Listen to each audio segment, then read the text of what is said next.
Voilà, dernière vidéo du chapitre 5, dans laquelle on va s'intéresser maintenant aux processus microscopiques qui permettent de comprendre ce qui se passe au moment des réactions, en lien évidemment avec la vitesse de réaction et ce qu'on a vu en rapport avec ça, par exemple les catalyseurs.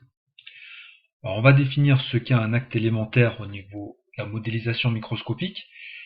C'est la rencontre unique qui représente une étape entre deux réactifs. Alors cet acte élémentaire ne constitue pas forcément une transformation chimique complète. Ça ne peut être qu'une seule étape parmi un ensemble d'étapes qui seront nécessaires pour réaliser la transformation complète. On peut dire qu'une transformation complète, c'est une succession d'actes élémentaires qui se produisent les uns après les autres. Pour modéliser cet acte élémentaire, on va utiliser le symbole d'une flèche courbe. Donc ici, par exemple, de réactifs, ou pas forcément des réactifs, ça peut être un réactif et une espèce intermédiaire qui a déjà été formée au cours d'actes élémentaires antécédents. On voit que ce réactif, l'ion Cn-, va aller agir directement sur le deuxième réactif qui est cette grosse molécule. Donc ça constitue un acte élémentaire. Cette réaction-là ne pourra se faire que lors de la rencontre entre ces deux réactifs. Donc la rencontre, on va la matérialiser par une flèche courbe. La flèche courbe va permettre de comprendre comment vont se réorganiser les atomes des molécules une fois qu'ils se seront rencontrés. Et la flèche courbe va toujours du site donneur, donc un donneur de quoi? Un donneur de doublets d'électrons, ce sont les doublets d'électrons qui permettent de créer de nouvelles liaisons covalentes. Donc la flèche courbe, elle part du site donneur de doublets vers le site accepteur. Ici par exemple, on voit que ce carbone-là tente d'aller se lier au carbone qui est ici au centre de la deuxième molécule, et il le fait comment? Eh bien, ce carbone de l'ion Cn-, même s'il n'est pas représenté, il a un doublet non liant, ce qui fait qu'il a un doublet non liant et 3 liaisons covalentes, donc c'est pas vraiment un atome de carbone, c'est plutôt un ion carbone, un ion négatif. Et le doublet non liant que possède ce carbone va aller essayer de se lier au carbone qui est ici, en transformant le doublet non liant en une nouvelle liaison covalente. Alors bien sûr, ça, ce n'est qu'une seule étape, parce qu'on voit que on ne pourra pas en rester là, notamment parce que le carbone qui ici est au centre va à un moment donné de la réaction ici se retrouver lié à 5 partenaires, enfin faire 5 liaisons covalentes. La liaison vers la gauche, la liaison vers l'hydrogène, la double liaison vers l'oxygène et la nouvelle liaison vers le carbone. Donc c'est évidemment pas possible qu'un carbone fasse 5 liaisons, donc on peut imaginer que y ait simultanément ou un petit peu plus tard un deuxième acte élémentaire où une des liaisons va être modifiée. Par exemple, une des doubles liaisons, une liaison parmi les deux de la double avec l'oxygène, qui pourrait se transformer en doublet non liant.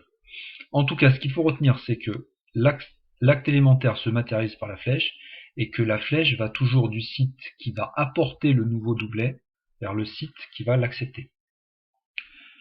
Ensuite, quand on écrit l'ensemble des actes élémentaires qui constituent la transformation globale, on dit qu'on a écrit le mécanisme réactionnel complet, en plusieurs étapes, et ce qui va faire qu'une réaction est plus ou moins rapide ou lente, c'est que certaines étapes de ce mécanisme peuvent être plus ou moins rapides en fonction de la facilité à les réaliser ou pas. Alors, donc, on retrouve dans chaque étape des flèches courbes.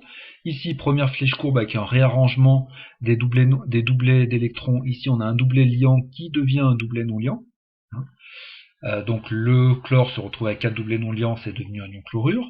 Et le carbone du centre ne fait plus que 3 liaisons. Il a perdu l'électron qu'il avait par le fait que le chlore l'a récupéré. Et il est devenu donc un carbocation, c'est-à-dire un ion positif.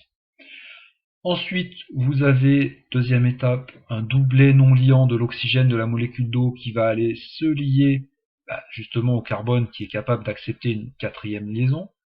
Donc on va établir une nouvelle liaison, on va se retrouver avec ce nouvel intermédiaire-là.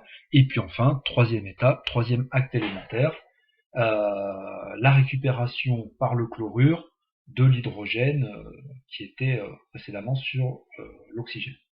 Voilà donc l'ensemble des 3 actes élémentaires qui donnent globalement le mécanisme réactionnel. Qu'est-ce que vous devez savoir faire? Alors, on n'attend pas de vous que vous sachiez tracer de vous-même les flèches courbes d'un mécanisme réactionnel. On attend que vous soyez capable de justifier le sens de la flèche quand elle est proposée. Donc je le redis, la flèche va toujours du donneur vers l'accepteur. Ensuite, on attend de vous de savoir reconnaître dans un mécanisme réactionnel quelles sont les espèces chimiques qui sont des intermédiaires de réaction, c'est-à-dire une espèce chimique qui est momentanément formée, mais qui dans un acte suivant va disparaître. C'est le cas évidemment de ce carbocation-là, qui est formé dans la première étape, et qui disparaît dès la deuxième, puisqu'il va réagir avec la molécule d'eau. Donc le carbocation qui est ici s'appelle un intermédiaire réactionnel, il faut savoir les reconnaître. Autre chose que vous devez savoir faire à partir des mécanismes réactionnels, c'est trouver l'équation globale de la transformation. Donc c'est pas trop compliqué, il suffit de regarder, de faire la somme de tout ce qui est réactif à gauche et la somme de tout ce qui est produit à droite. Il va y avoir des tas de simplifications. Les simplifications, ce sont justement les intermédiaires de réaction. Ce carbocation-là sera à la fois à droite et à gauche, donc ça montre bien qu'il est un intermédiaire, et en tant qu'intermédiaire, il n'a rien à faire dans l'équation globale.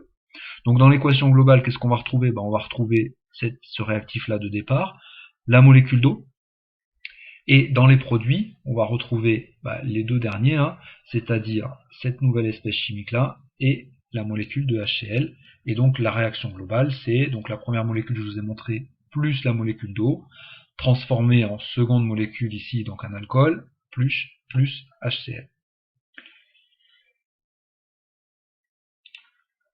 Voilà, dernière chose que vous devez aussi savoir faire sur les mécanismes réactionnels, mais je suis obligé de changer d'exemple parce qu'il n'y en avait pas dans le premier que je vous ai montré, c'est le cas particulier d'un catalyseur.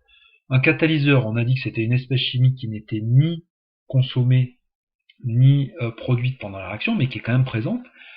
Comment est-ce qu'elle est présente et comment est-ce qu'on la voit? Elle permet généralement de faire apparaître de nouveaux intermédiaires réactionnels. C'est le cas de l'ion H+, dans cette série d'actes élémentaires que je vous montre ici. Alors, on va pas toutes les détailler, mais ce que je vois, c'est que l'ion H+, vient accepter un doublet d'électrons de la part de l'oxygène dans un premier acte élémentaire, qui est celui-ci, donc première ligne. Et je vois que dans un dernier acte élémentaire, l'oxygène se débarrasse de l'hydrogène en reformant un ion H+. Donc l'ion H+, globalement, il ne sera ni consommé ni produit, puisqu'il intervient une fois à gauche, une fois à droite, mais il n'empêche qu'il a pris part à la formation de nouveaux intermédiaires réactionnels, comme par exemple celui-ci.